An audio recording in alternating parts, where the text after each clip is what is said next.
Ellen rolled over onto her back, feeling the rays of the morning sun on her face, though her eyes remained closed.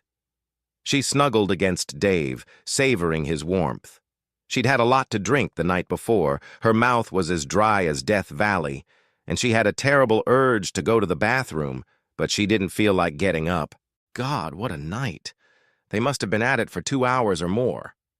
Finally, reluctantly, she opened her eyes and sat up, reacting to the pressure in her bladder. No sooner had she focused her gaze on the man sitting in the chair across from her than she heard his voice. "Good morning," Dave said cheerfully. It was his special morning greeting. He'd been doing it since they'd started living together in their sophomore year of college. Ellen shook her head in surprise and blinked rapidly, trying to figure out how Dave could be in 2 places at once. He smiled at her from his chair, and Ellen gasped. She frantically reached back to touch the sleeping body next to her. Too late, she remembered that this was not her husband, whom she had entertained so vigorously all night. "Mike," she hissed, "get up! It's Dave, he's back!" Mike snorted sleepily, and a moment later awoke as if struck by a whip. Turning around, he stared in horror at Dave's smiling face. "Mike, hi," Dave said calmly. "Did you have a good night? Ellen's quite the prankster, isn't she? Just like an Energizer bunny, she's always working and working and working. Boy, you guys look like you're half asleep. Have you been up all night?" Ellen clutched at the covers on the bed. "Dave," she said cautiously, thought you weren't coming back until tomorrow night." "That's about what I thought, honey," he laughed.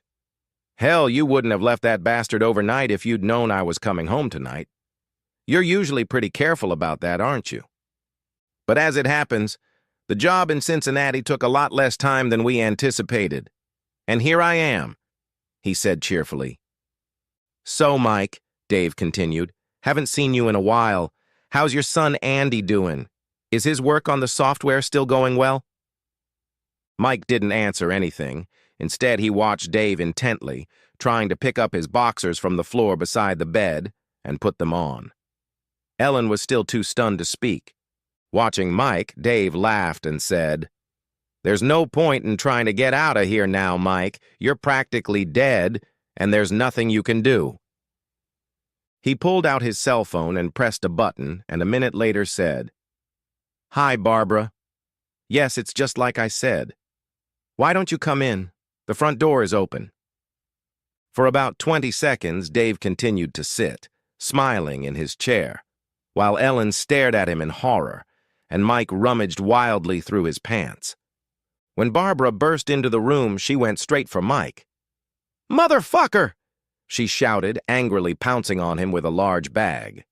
He dodged and raised his arms, but she managed to land 6 or 8 good blows that made his hands and forehead bleed before she backed away.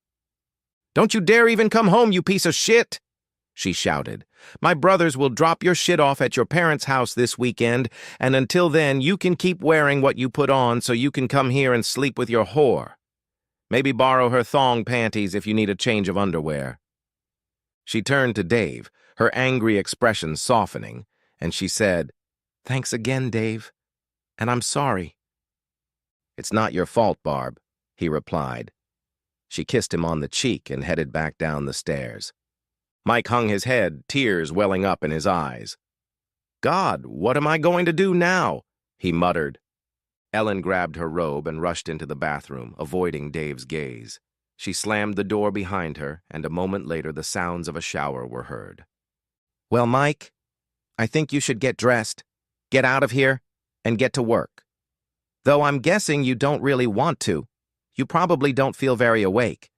But it's going to be even worse tonight when you get back to your house and realize it's no longer yours. There's no way Barbara will let you back in. Maybe you should go to the theater. Who knows? Maybe Barbara will show up too." Dave laughed. "Yeah, but maybe not. Chances are she'll be packing all your shit in boxes. Looks like you're really going to be on your own, huh? I hope you don't have to sleep outside." Mike didn't even try to respond. Putting his head down, he gathered his clothes and left the room. When Ellen came out of the shower in her robe and with a towel around her wet hair, the bedroom was empty.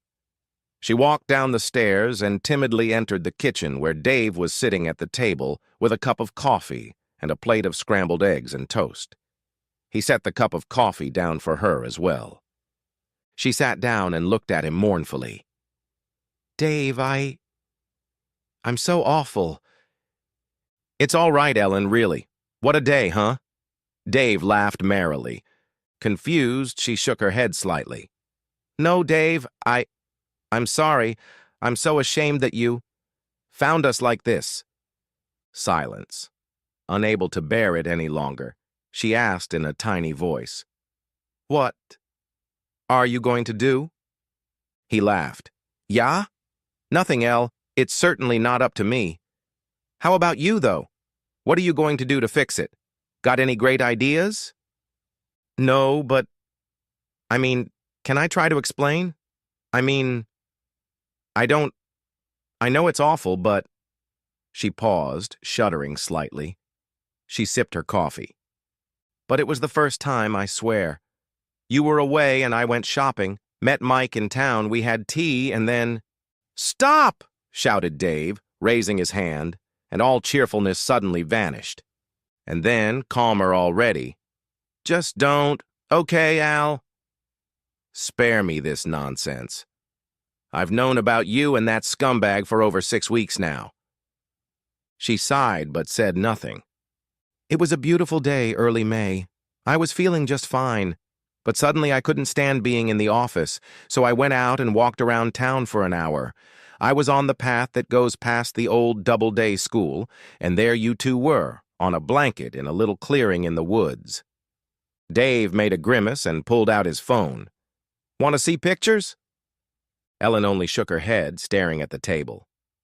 "I don't know why I was even surprised, you know? It's not even something new, not something different. This is the same place I caught you with Mr. Henderson, the gym teacher, for crying out loud before we were even engaged. Remember?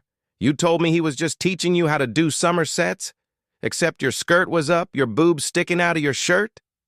Suddenly, Dave slammed one hand on the table, making her jump up.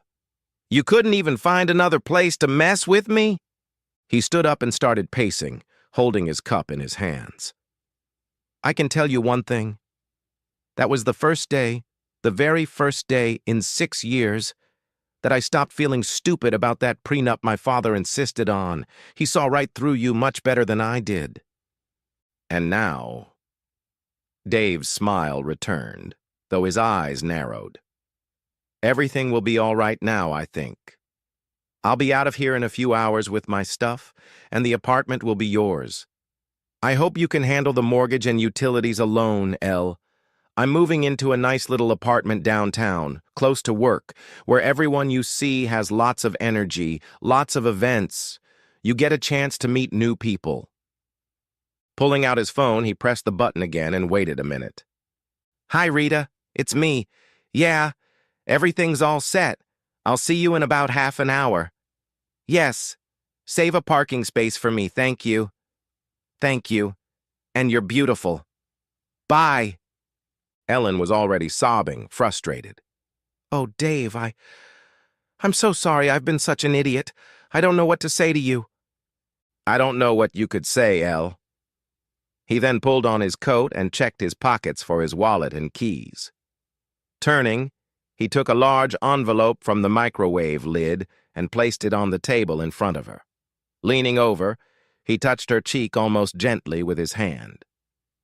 "I don't have anything to say, but that's okay.